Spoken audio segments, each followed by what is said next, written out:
everyone, and welcome to this keynote discussion on how can central banks innovate in the digital age.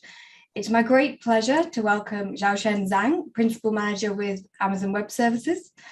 In this role, he brings digital solutions to the public sector, financial and multilateral institutions, and helps them achieve their missions of sustainable development and economic inclusion across Canada, Latin America, and the Caribbean, and across the world. Previously to this, he's built strong collaborations with government agencies, multinational organizations, and financial institutions through work with the World Bank, the UN, Inter-American Development Bank, as well as FinTech for Good, which is where I had the pleasure of first meeting Xiaochen, and many, many other platforms in the last 20 years. So thank you so much, Xiaochen. I would like to firstly hand over to you to lead this presentation.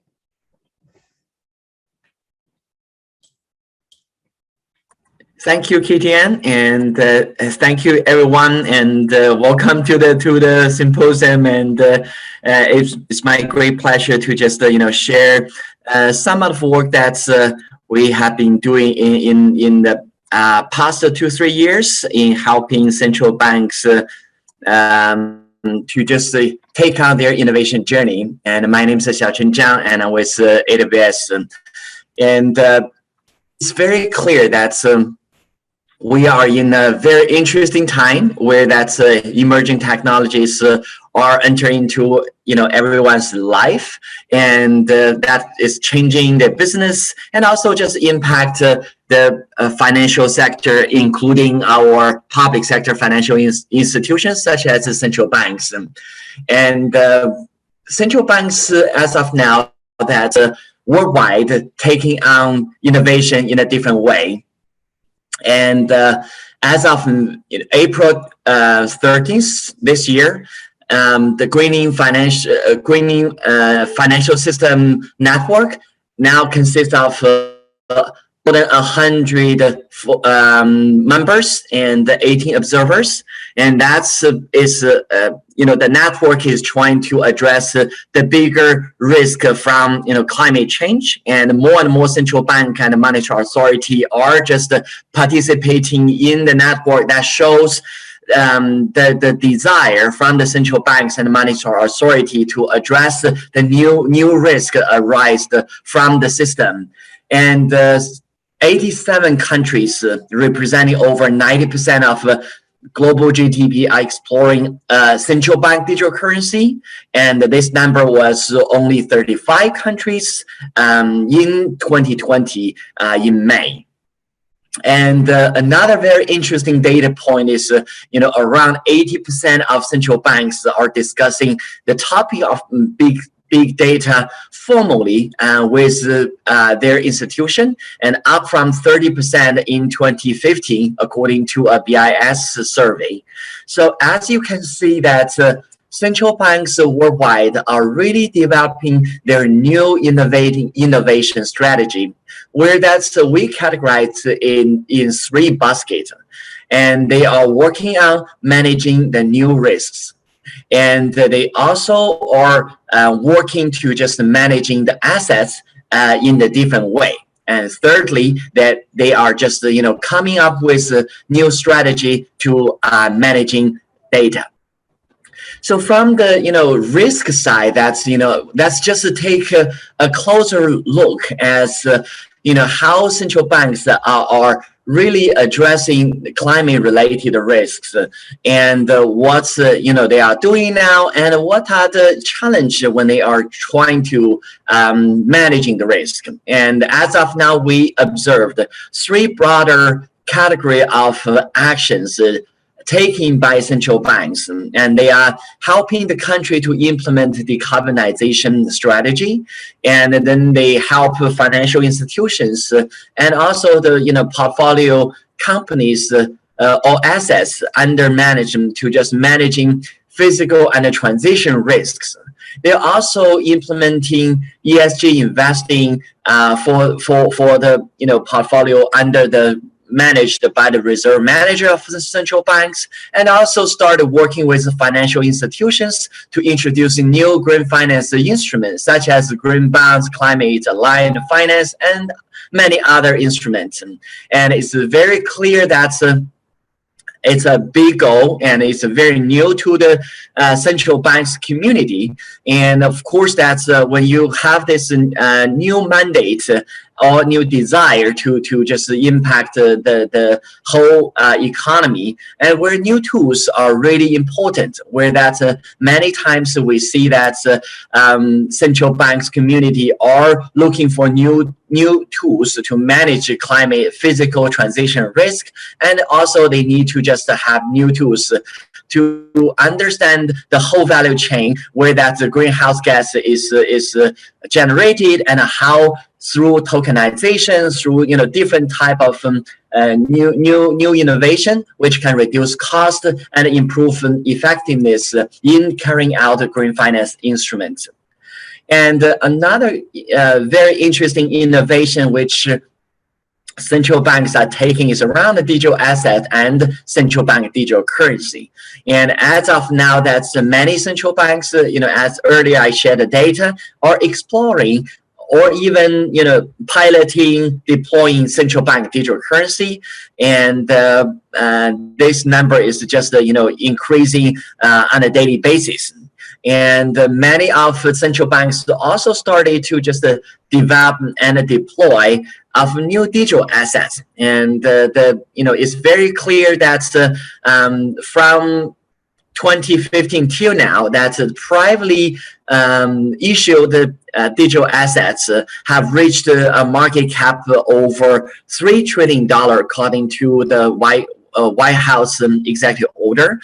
And from the many of them, the central banks and also the public sector financial institutions are tasked by the government to really understand two things.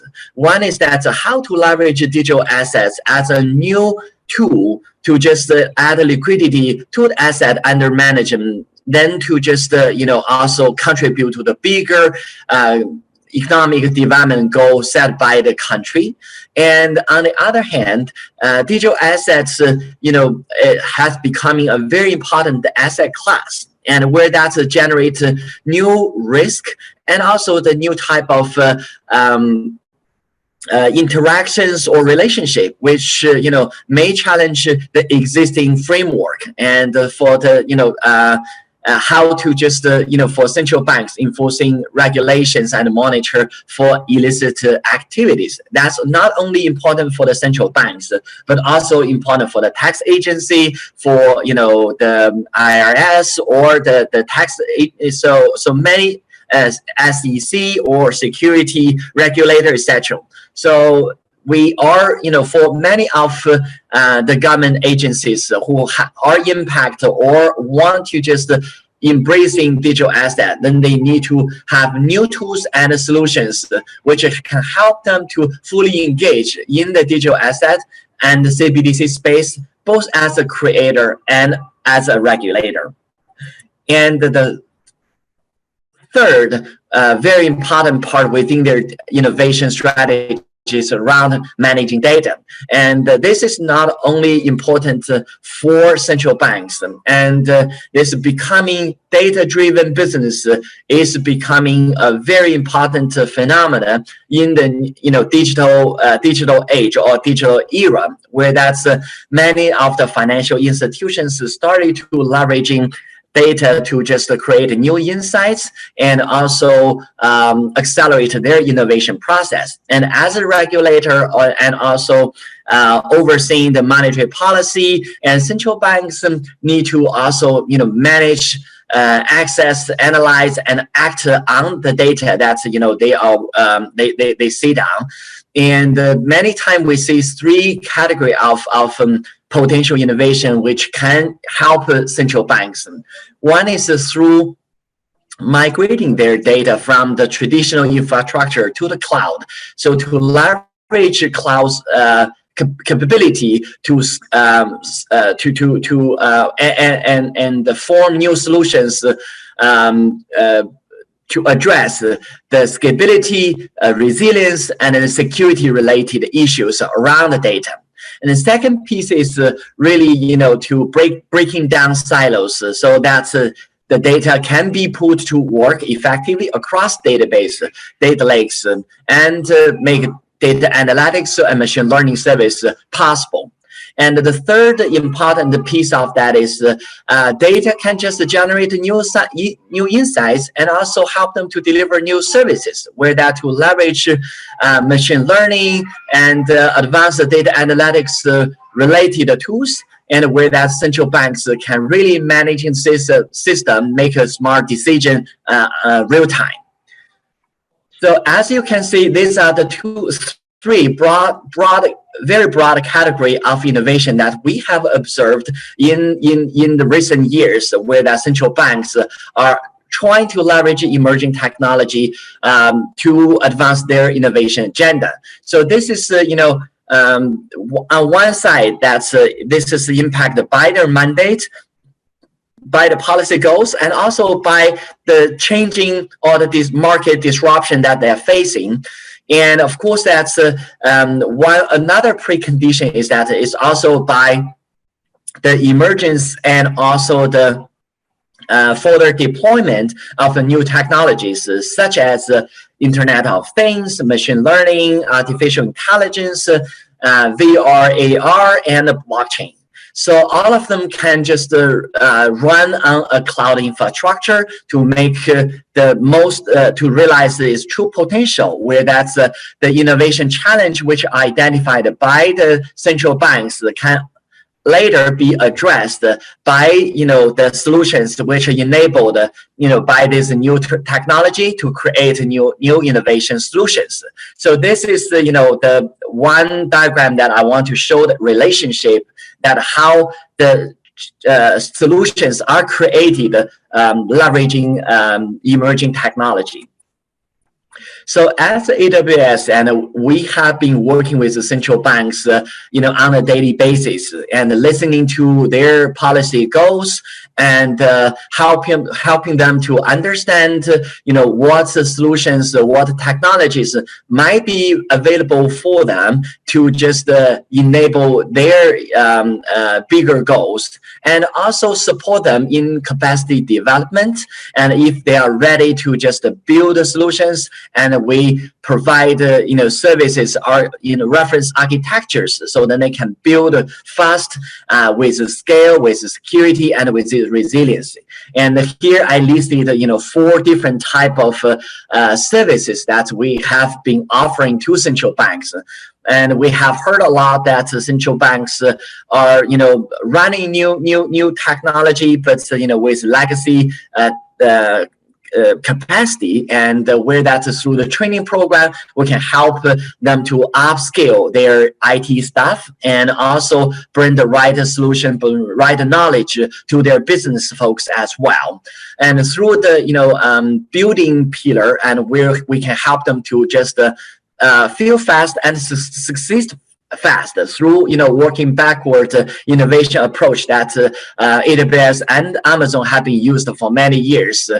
And then if they want to leverage a broader innovation ecosystem, and where we can offer AWS Activate and many of our innovation and startup supporting offers, and helping them to come up with the right challenge and design the right process, provide the right incentive, so that the builders in a broader ecosystem can contributing to their solutioning process.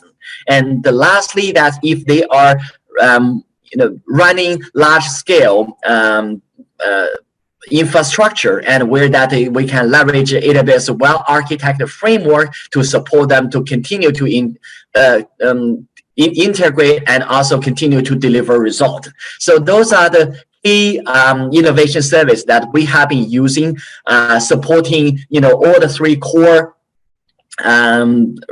actions that central banks have been taking in managing their risk, in managing the assets, and also in managing the data. So with that, thank you very much, and I'm looking forward to the conversation with KTM. Thank you so much, Xiaochen. That's such a useful overview. I think we often become siloed and focus on only one singular aspect of innovation, and we forget about this big, excellent picture that you've addressed. So it's really valuable to see it all together in this way. I just want to invite listeners to run the poll and vote. So we've got one. It should be in the chat box. It says, in the immediate term, which is the most pressing central bank innovation? And we're taking Xiaochen's three main points here. You've got managing climate risks, creating and managing digital assets, new digital assets, and managing big data. So please do vote and let us know your thoughts on that. So Xiaochen, I want to just look first at the first point you mentioned, the managing climate risks. I think this has become really important for central banks, as you said. We cover green finance a lot in OMFIF, and central banks are increasingly, widening their scope in their mandates, adjusting their operating frameworks to reflect climate-related risks. And financial risks are arising from climate change, physical and transitional risks, and I think it's becoming more mainstream that this should be part of traditional categories. But I would just love to understand a bit more, how is AWS working with central banks to fulfill their green finance agenda, which is very broad? Yes, absolutely. And from the green finance side, again, let's just look at what challenge they are facing, and then we can looking at how we are helping them. And number one is around data. We take ESG investing as example, where that many of central banks reserve managers trying to implementing a broader ESG investing strategy, where that's for the ESG related work that you do need to have access to the right data, and many times the data are coming to them with different form. Then they need to process, they need to clean up the data, and also by the end of the day, that's reserve managers are really driven by the score and also other tools. And then they can just understand the performance of their portfolio. So then they need to have the right machine learning model to just have the ESG scorecard to help them to understand the performance. And of course, you need the visualization piece, where that's then they finally and using that to share best practice and also share across the different functions and to see the performance and also result of that. So from all the process, you can see data is in the center of ESG investing, and where that's then they face a lot of challenge, from access to manage claim to just create smart models, and also to just give visualizations, where that AWS have created end-to-end ESG investing solution, and we address all the four pillars of this. And from the climate risk management, that's we have built help to build open data common platforms, where that's central banks, financial institutions can leverage the global data commons to just create the right risk models with the long time horizon climate data, which many times that's they don't own. And so one good example is our work with OS Climate, and feel free to check out their work.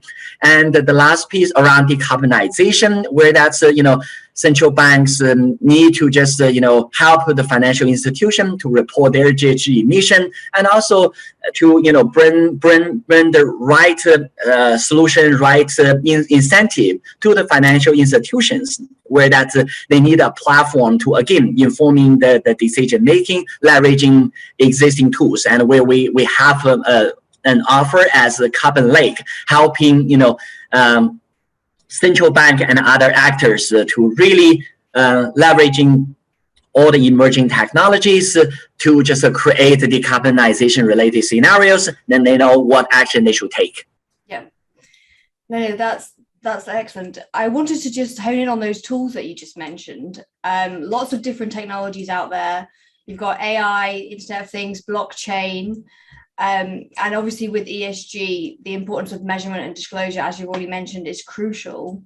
So if you could just explain a little bit more how all these technologies work together and give some examples. And also we have a question already come in from IBM, who's asking how should central banks, address tech ethics when it comes to these kind of solutions, talking about AI and distributed ledger. So if you have thoughts on that as well, that would be interesting to add. Yeah, sure. And this emerging technology really just playing different roles, and where that's addressing different challenges central banks are facing. From the IoT side, where that's we always in the data community we all say garbage in, garbage out.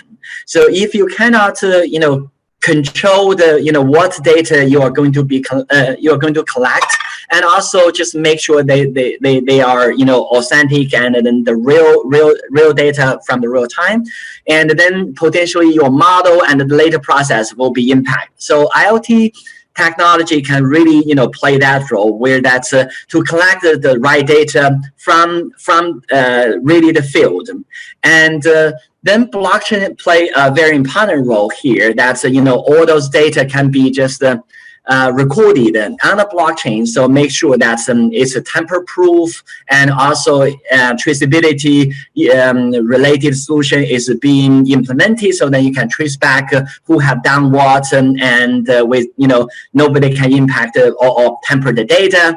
And then when you have all this data, that you can just bring that to the AI machine learning models, where that you can generate big data related insights, help you to understand what are the what risks may emerge in the future, and also what kind of insight you can get out of that. And of course, that's many times that's central banks, financial regulators are also having a big role, increasing role in the digital world, where that's many times that digital world is the individuals, the companies or access to digital world through VR AR devices, and where that's that's a good example is metaverse. If in the future that's a lot of the financial institutions is going to offer digital asset and NFT and many other digital services in that space, and where that's central banks and regulators need to just also have access and to make sure that's the in the digital world that the rules and the regulations can be properly implemented. As you can see, that the different emerging technology really play a different role when they just enforcing the policy, and also to just support their policy goals. Yeah. Yep. No, certainly. And from the ethic part, that's one work that I want to mention is that our AI team just launched responsible design and use of AI framework, and which has 7 pillars, and happy to share with this colleague from IBM after the session, and of our 7 pillars, how to leverage AI machine learning in a responsible way. And then we definitely working with many of the customers, and then helping them to just address the AI ethic related problems. Yeah. Yeah, please do, and we can also put it in the chat after for our friend from IBM. It's an excellent question. What about then, what do the policymakers need to address? Because clearly the technology can solve a lot of challenges, but it can't solve everything. The public sector need to coordinate. They need to ensure some level of consistency. So what do they need to do now on the ESG front to help leverage what AWS is doing and others? Yeah, I think central bank policymakers really have a huge role to play. By the end of the day, all the technology are really here to support what central bank and policymakers are trying to achieve.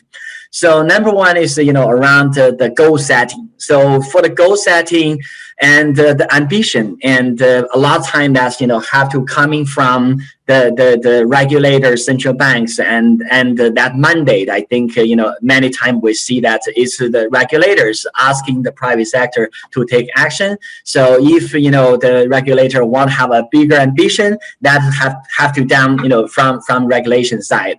The second piece is to engage private sector, because many times the solution may made from the private sector. The problem is owned by the public sector, and where that's how to just open that resources, inviting private sector technology providers, and also knowledge partners to enter into the space and helping central bank and policymakers to figure out what technology, what solution are available, can just solve the mission, art of possible. So address those issues, then they can focus on the policy related issue. And the third piece is really around collaboration, and where that's many times that private sector may just focusing on their own business model and market share and all that. Yeah. But if in many times you can see that public policymaker and central bank are really just are sitting on much large scale problems where they do need collaboration from all sectors, all players, where that's to design the right process to foster collaboration is also very important, or the key to success. Yeah. And Xiaochen, we've had some interesting poll results back, actually. So 13% of people listening think managing climate is the most immediate risk. 81% think creating and managing new digital assets like CBDCs is the most important, and only 6% say managing big data. So I think we should talk a bit about CBDCs. So I think at the moment, a lot of the literature in the past has been focused on DLT versus non-DLT and conventional databases. What technical choices do you see as significant, and I guess why? Yeah, so from the, I want to mention a report that we have just, released last month together with Oliver Wyman, and it's, retail CBDC from vision to design, which listed, basically CBDC, from beginning is a policy trade-off where that central banks need to make that trade-off, what policy goals, motivations that they choose as CBDC to deliver. And that's, when they have the policy trade-off being, they make decision on the policy side, and then the design have to support the policy.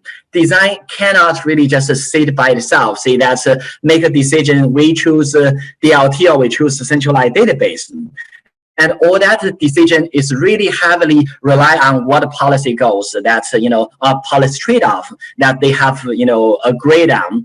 And if they want privacy, or if they want to have users to have more control, or if they want to have just the intermediaries to play a bigger role, or if they want to incentivize innovation from the fintech. And all of the, this policy objective will result in different design options, where that you may leverage different identity, a different CBDC management system, or even different infrastructure. And so, yeah, one clear message in the report is that, when you choose your policy, you choose your technology, it also just create a new market competitive dynamic in the market, where that you also want to bring that feedback in your design, and that's give you a full loop where that you can just improve it.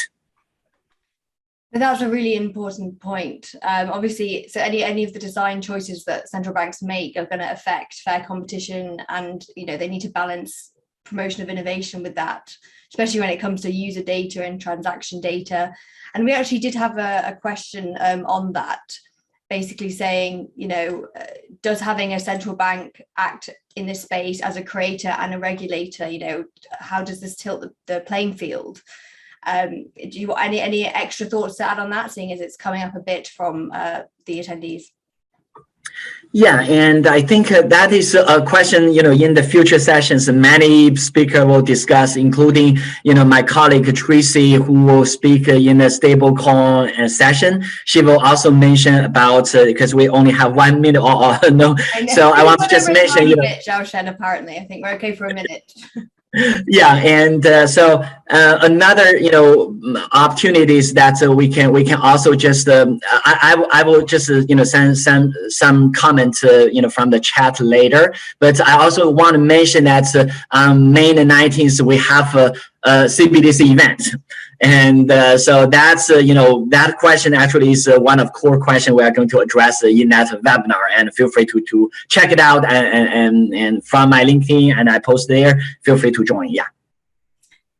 Thanks so much, Xiaochen. Yes, we are out of time, sadly. We could have carried on discussing this for another half an hour, Xiaochen, as usual. But just to let everyone know, we now have a networking break that will last about 45 minutes. Do use swap card to go and explore the exhibition stands. You can go to AWS's one. I'm sure we can find the paper there. Oliver Wyman's also an exhibitor here, so the paper will also be there, as well as others to explore. And the next panel will be retail, CBDC and emerging markets, starting at 3 UK time. Thanks everyone, and Xiaochen, always a pleasure. Thank you so much for your wisdom and eloquence on this topic. Thank you, Kitty, and always, I really enjoy this conversation. Looking forward to continue this exciting topic. Thank you.